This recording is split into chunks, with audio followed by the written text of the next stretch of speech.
রবিবার গোটা দেশ এবং সমগ্র দেশবাসী যথাযথভাবে ৭৬তম প্রজাতন্ত্র দিবস উদযাপন করেছে। জাতীয় পতাকা উত্তোলন সহ বিভিন্ন অনুষ্ঠানের মধ্য দিয়ে পালিত হচ্ছে এই মহান দিনটি।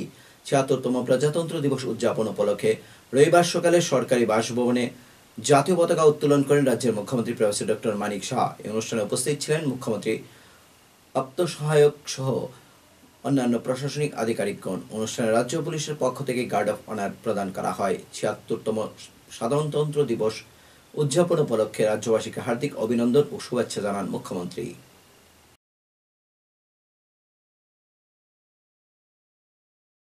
দিন আজকে সবাই জানেন ৭৬তম প্রজাতন্ত্র দিবস।